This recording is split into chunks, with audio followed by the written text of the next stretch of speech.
Hello, hello, Legacy Builders. Welcome back to another show here, the Life School Masterclass Show. I'm your host. I'm back with you today, Elona, helping companies align and scale their purpose and profit so they can do more good in the world. And I'm on a mission to humanize the business world. So thank you so much for tuning in today with another beautiful guest and conversation.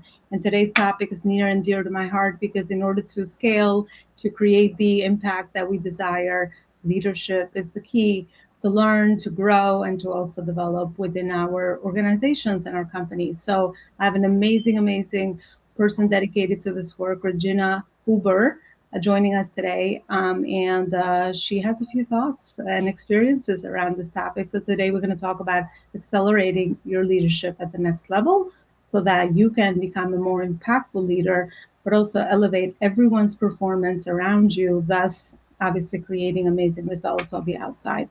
Regina, thanks so much for coming in and thanks so much for being patient with me. I know we had a few hiccups before our recording, but women on a mission never really, stop against any odds. So I really appreciate your time today and also the amazing wisdom that you're about to share with us. Totally delighted to be here and no worries at all. I know that tech sometimes is not on our side and it just will work fine, I'm sure today. So yes, we're here today. So that's awesome. Well, thank you again. I've learned to be in the flow because I've stressed myself over a lot of details, and I'm like, if it's not meant to be, it's not meant to be. So this is the perfect moment to have this conversation. Regina, I always start with some pain points or problems that you might have seen in your experience when it comes to elevating our individual performance or our leadership. What are some of the things that get into leaders' way? Well, first of all, a lot of time it's self-doubt. Especially the clients I work with, typically most of them are women, not all of them are women, but a lot of people struggle with self-doubt, confidence, which is related, not exactly the same, but related, and just underestimating themselves. Of course, in leadership, we need to lead ourselves first. For me, self leadership is really the most essential leadership skills of all. That's why I love to talk about how to show up as a leader. And that's also why I suggested one of my favorite topics, the role of energy in your leader or business presence. So I'd be happy to expand a little bit on that later because a lot of people, they have great skills. They are excellent at what they do. They are well prepared, they are qualified, they have all the certifications. But when it comes to showing up as confident and powerful, and when I talk about power, it's always about inner power. I know you understand this, Elona. And so they can show up as those powerful leaders and be effective in their leadership so that then they can also have that successful business and happier and more engaged teams, loyal teams that stand behind them. I love it. Yeah, those are the material results, right? The results this time from the byproduct of you, tapping into your inner power. And we always hear these quotes around energy and your presence as a leader, right? And a lot of times when it comes to influencing or impacting others, it's very important to come from that inner place of certainty, security, depth as a leader because that will absolutely translate in the way that you speak, communicate, impact others, connect with others, all those things that are such important attributes to good leadership. I love that. And confidence is absolutely one of those things that is so important because it really highlights or projects with everything else that we're doing in our personal and also our professional lives as well. Of course, I would love to hear more about this. Now you got me curious around the energetics behind leadership and the role that that plays. So let's go there now. What are some of the things you feel compelled to share? Yeah, totally. So I've created 5 coaching frameworks, 3 of which are leadership frameworks, and energy is in all of them, right? Because it's so important. Just like mindset is in all of them, and heartset, by the way, which is the complement to mindset. But let's come to energy specifically, right? Um, a lot of times, and you might have heard that, our listeners might have heard that, a lot of times we hear it takes 7 seconds to make a first impression. Have you ever heard that, Ilona? Yes, I do. Yeah. When in reality, it only takes 0.07 seconds for Mm. our brains to figure out whether we can trust someone. 0.07 seconds. And that's about your energy. Our energy is always at work. We cannot just turn it off, right? It's always, often that we might not notice it, but it always communicates. And we do notice it on a subconscious level, though. And what is really important to remember is that your energy speaks louder and faster than your words. As I just said, we constantly communicate on an energetic level, whether we are aware of it or not. So that's why energy has such a significant role in trust building, in business presence, in leadership presence, executive presence, whatever your word for it is. And it can help us when we know how to use it. We can help us enhance our perceived presence and also raise our confidence at the same time. So I want to really point out that this is not just about the level or quantity of energy, but it's, and almost more importantly, about the quality of our energy. Even though as leaders, we also need a certain level of energy and a good amount of it, actually, usually. So that's definitely a good idea to have that level and to make sure that we eat well, we work out, and we have all the premises for that level of energy as well. But it's really more going to focus on here is more the quality of energy, Yeah. because energy flows really into everything you say, you think, and you do. Even our thoughts are fueled by energy, and they impact other people and things around us, right? We know that from the water experiments. Masaru Emoto did those experiments. Probably most people that are listening are familiar with those experiments, right? So what's important to remember is, if your words contradict the energy you emanate, then your energy usually wins. It prevails. It gives you away. It tells me that something's off with the word you are saying, with your message. So it's really important that our words and our energy are aligned. And sometimes when we are very nervous, like in a speaking situation or in a negotiation, then that can also affect this trust. It can affect our message, our communication. It can block the message from getting across uh, as we intended it to get across. It always gets across, but not in the right way, right?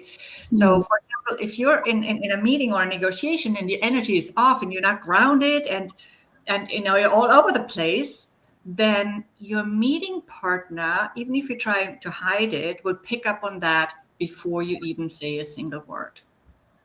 Yeah. Because, as I said earlier, your energy speaks louder and faster than your words. I love this, Regina, because I have an audience of people that are conscious leaders. We're always working on our own self awareness to then portray that out to the world, create, innovate, build new models of what we thought leadership should supposed to be about, or business, or marketing, or whatever else, right? Whatever field we feel compelled to change and innovate.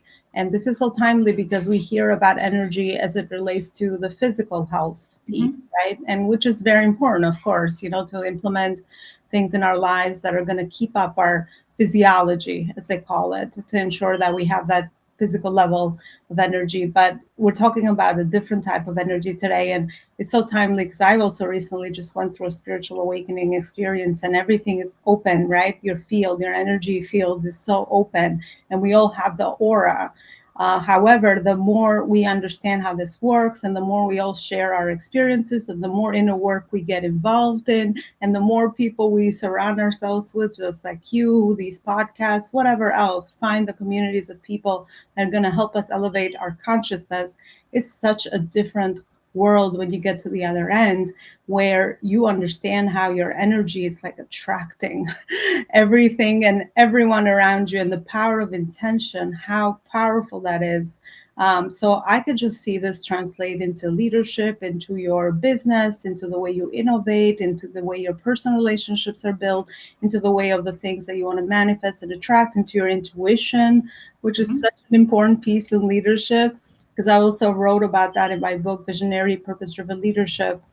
It's all concepts that, again, traditionally were like, woo, like, when we talk about this, leadership was always talked about, getting other people, top talent building, all these other things. But I'm so glad that we're elevating the conversations, just like we're doing here today. And we're now describing and sharing new levels of experiences. And there's so much more to leadership rather than just those concepts that we've already probably heard, which just feel like redundant, like, yeah, I know that I'm supposed to be an empathetic leader, a compassionate leader, a leader that aligns our team, or my team, to the vision, mission, and all these things. But there's so much more to that. So I love the work that you're doing with bringing this awareness to people and really helping them understand and tap into that, especially obviously women, because we're both women, and I really feel like it's our time for women to elevate our leadership, leadership into that society as well. So it's perfect and very in beautiful timing. Regina, I had a question around some of the fundamentals. I know what happens even with the work I do, that you work with so many people, and even though we're so all authentic and unique, there's always patterns that show up that repeat, or things that you've seen in your processes with helping the humans that you've supported. What are some of those fundamentals that you have seen, that have come about in your level of awareness, that you can also share with us, so that leaders that are hearing us today are getting more of the fundamentals and more of the depth, rather than more of the superficial information that's really found anywhere, even with the world of AI and ChatGPT? Like, is there like fundamentals that you have noticed that you could share with us in your work? It doesn't just have to be leadership.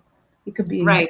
the You entire. mentioned intention before, and I love this, Elona, because intention is so, so important. When I was promoted into a leadership position at 27, I was completely new in leadership as a role, right?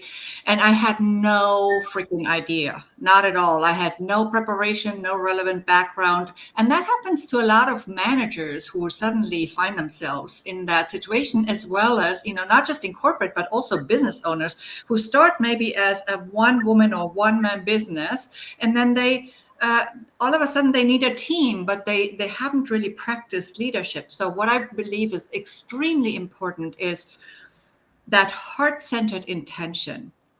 When you have that pure intention to really want to support your team, to grow your team, not just in size, but in a sense of developing it, then I believe that goes a long way, because it is again felt in your energy. It's felt, your intention is also part of your energy in a way.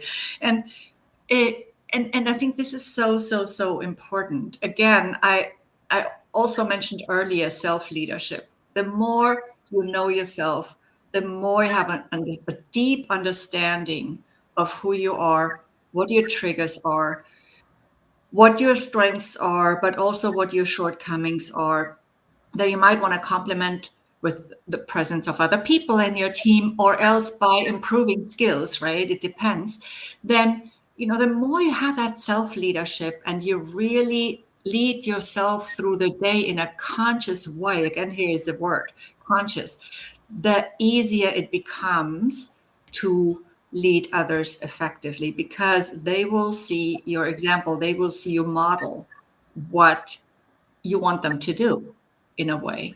And I believe that this is sometimes more important than going through a lot of technical leadership trainings.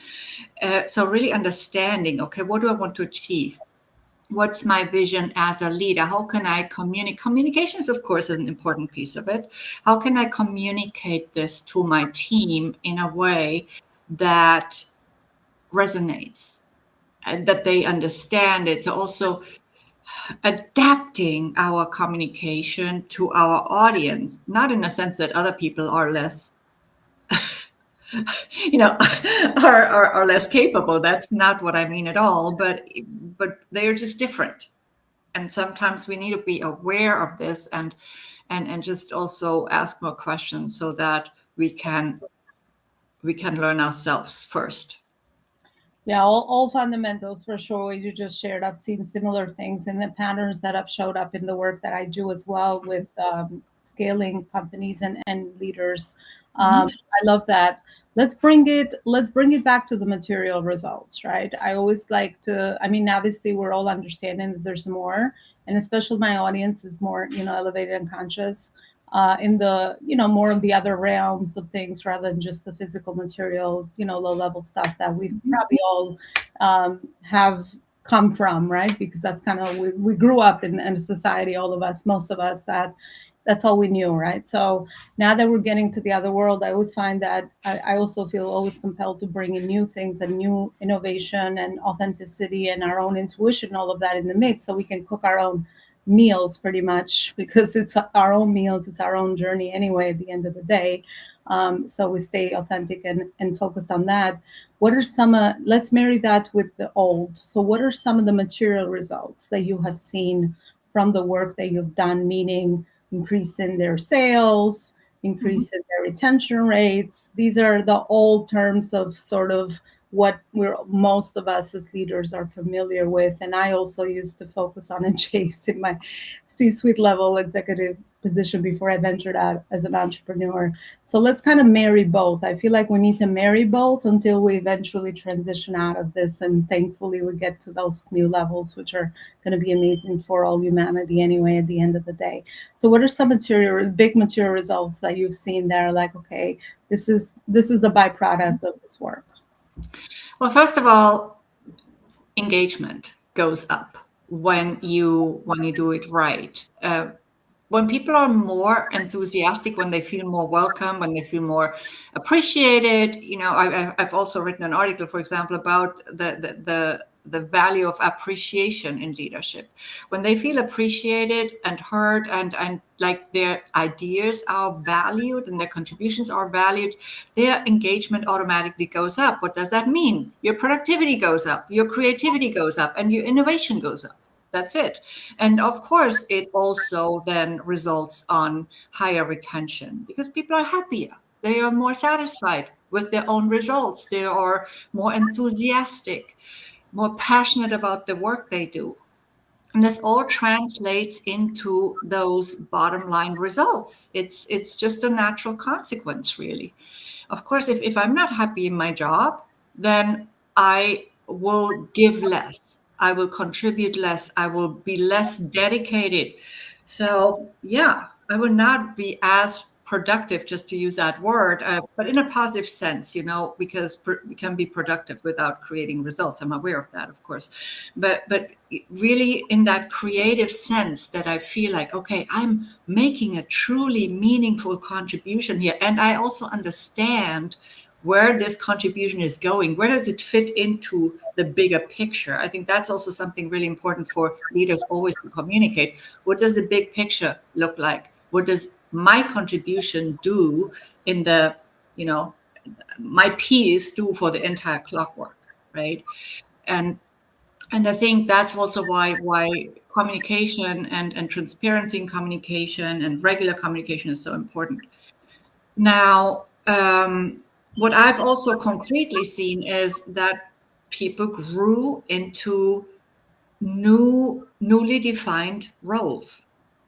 Yes, because when we don't stick to a job description that was relevant when we hired somebody forever, when we adapt the description, when we help them develop their skills, and when we also are willing to delegate and trusting while we delegate, then people can grow quite quickly, and they can make a bigger contribution. So these are some of the results. Of course, eventually it all translates into sales, depending on what the business is about, right? Mhm. It results in the bottom line improvement. Bottom line, P&L. Thank you so much for articulating that. Yeah, all of those. And I almost like feel like we need to go, deeper into, okay, why is engagement important, right? Why is retention important? Because it all connects to that bigger picture. I love that you talked about connecting the dots.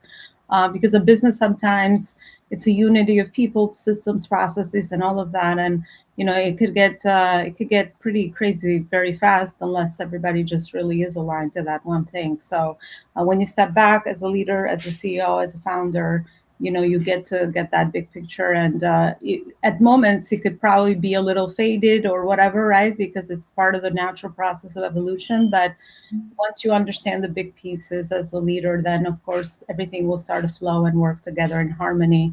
And I think those are the healthiest companies, just like healthy individuals at the end of the day, people that are aligned from the inside out. And a company can absolutely mirror human evolution where you can be in line from the inside out.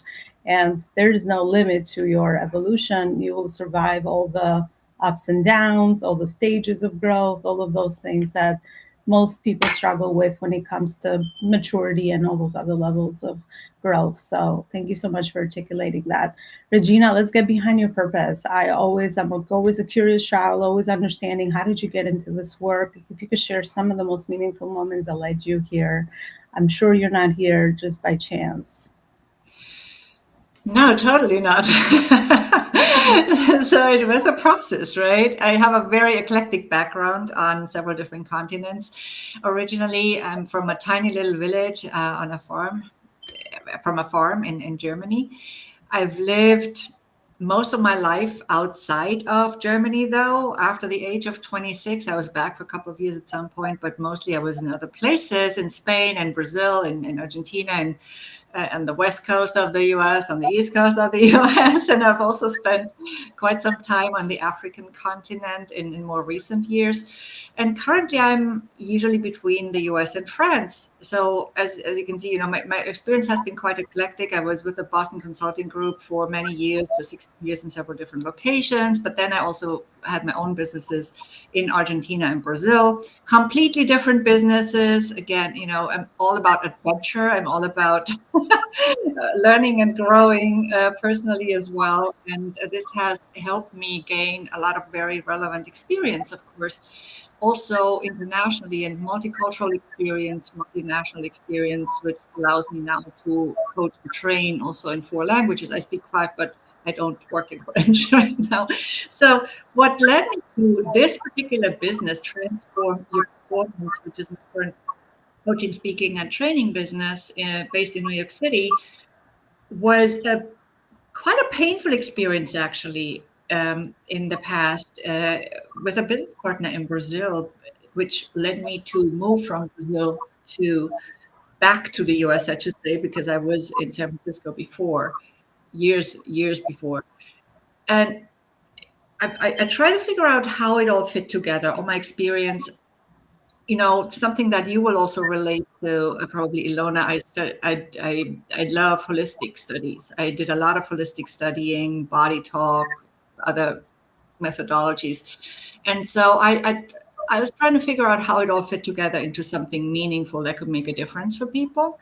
And so over time, my current focus came about. So initially, I started working with performing artists because of my passion for dance, and then it developed into supporting entrepreneurs and also leaders in corporate as well.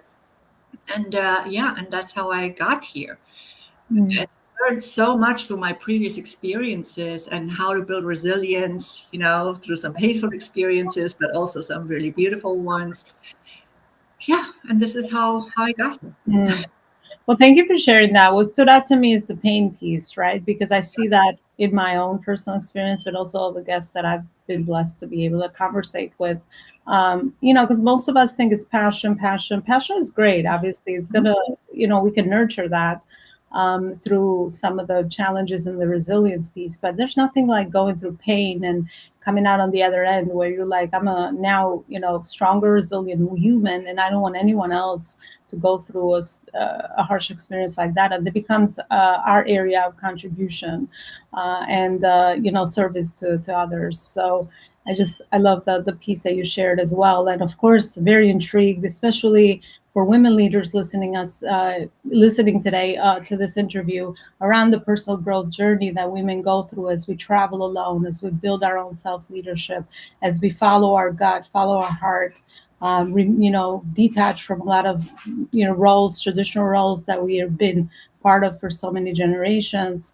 My last question for you, and this will be the end of this conversation, because I know we can go on and on, but I try to be conscious of time and just kind of fit really amazing information in just 30 minutes, is around, if you have a final message around your global traveling and what that has done for your own self leadership, maybe three lessons that you have been the most impactful for you as you've kind of have gone through the world and experienced new things and been in new countries.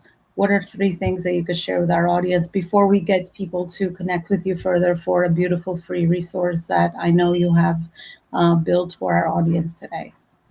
Okay, so you said at the beginning of this session that there was a reason why yesterday's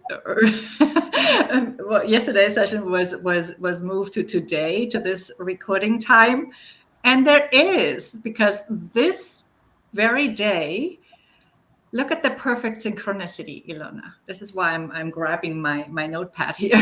I actually posted a post on LinkedIn and on Facebook about my biggest 7 lessons from living and moving abroad and from traveling abroad alone. Can you believe it? My God. Isn't that amazing? So, yeah, so there are 7 lessons here. I don't know if people can see that on the screen. Probably not, but it's on my LinkedIn. So now we gotta follow your LinkedIn, but I mean, like, look at this. I mean, for non-believers, honestly, we just met, and look at this conversation. So I'm gonna get off. Go ahead. Yeah, one of the items was resourcefulness. So I figuring stuff out uh, on our own, and it can be fun, if you really approach it again with curiosity. I would say, what else is possible is one of my favorite questions. I also discovered through this resourcefulness lesson that I'm full of creative power, and everybody is. Another lesson was really communicating across cultures, really adapting communication styles, but also through this active listening to language, because language teaches us so much about cultures. There are certain words that don't exist in all languages, right? Um, then also, of course, cultural intelligence, no question, and connecting and networking. Because if you travel and move by yourself, you have no other choice. I was the shyest kid in the village as a girl, and that shyness. Okay, you share that too. That shyness. I took that with me for a very long time. I'm still shy in certain situations. It's not completely gone. However, I was building my confidence while I was traveling by myself, because I literally had to connect with people I didn't know. I had to talk to people. I sometimes had to ask for help, which was also something that I was not too used to, you know? So there's a lot more. I could go on and on, but these are some of the most important things, I think. Well, we'll definitely got to connect with Regina now on our LinkedIn, because I definitely feel like this is very relatable for lots of people going on their own personal journeys, soul searching, or whatever else, to travel alone. And I appreciate you sharing just those three most important lessons, but I know there's more depth into your post. So definitely would encourage everyone to do so. I'm feeling inclined to do something similar. So everything happens for the right reason. And I've always have valued experiences of others, because if you've already gone through that, I'm sure you have derived with your own lessons. And when somebody takes on something new, it removes the anxiety of doing something new, because I think that's exactly what most of us experience when we're trying to elevate at the next level, and we feel intuitively pulled to maybe travel alone in this case, or explore the world, or connect with other cultures, globalize ourselves, all of these things, whether it's for our business or for our purpose, personal lives. So Very, very relatable. Thank you so much for that. Regina, where is it that we can send the audience for the free resource you have for them? And what is the free resource? Yes, I have prepared a free Outstanding Leadership of Self and Team workbook, or call it playbook, if you will. And it is on my website, transformyourperformance.com/outstanding leadership. So that has my website without the www. Important, okay? Otherwise, the link won't work. So it's transformyourperformance.com/outstanding leadership. That's Well, it. Yeah, go thank you ahead. so much, Regina. The link is here. It's going to be underneath the interview for fast, easy access to the W World Wide Web so that we can all connect. But my mission here is to, again, connect people together. So this is an amazing conversation, another amazing human. I would definitely encourage to, at least we started this convo, get connected to each other, whether it's LinkedIn or other platforms. Most of us are really everywhere now because we understand the power, especially when you're a conscious leader. You use these as channels to communicate and to connect with the people that you want to serve. So it's no longer social media madness when it first began. I feel like a lot of us have also elevated with that. So definitely connect with Regina, connect with her free resource. And Regina, thank you so much for the mission, the purpose, and the beautiful contribution and the way that you're also impacting the world to be a better place. I really thank you for your time today. And I'm looking forward to building a great, meaningful relationship together moving forward. Absolutely. Thank you so, so much for having me on. This has been wonderful. Thanks to your wonderful questions. Thank you again. And I want to thank you for giving me the undivided attention that you have done in the 30 minutes. I know you have options and choices. So I really hope that you got some, great aha moments, depth in this conversation. My mission is to go deep. My mission is not to talk about superficial stuff. So I really hope that this conversation was valuable for you. Keep coming back. Don't forget to subscribe, share this, and also leave us a review so that the podcast can be supported and we can bring more amazing people just like Regina. Thank you so much for listening, and I'll see you next time with another amazing guest and conversation. Bye, everybody.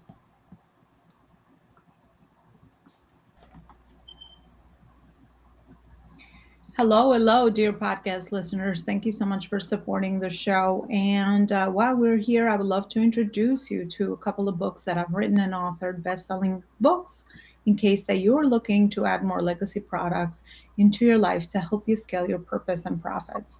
The first book that I've written is called Connecting the Dots Backwards. And in this book, you'll have the clarity to clarify your vision and purpose so that you can do more good in the world.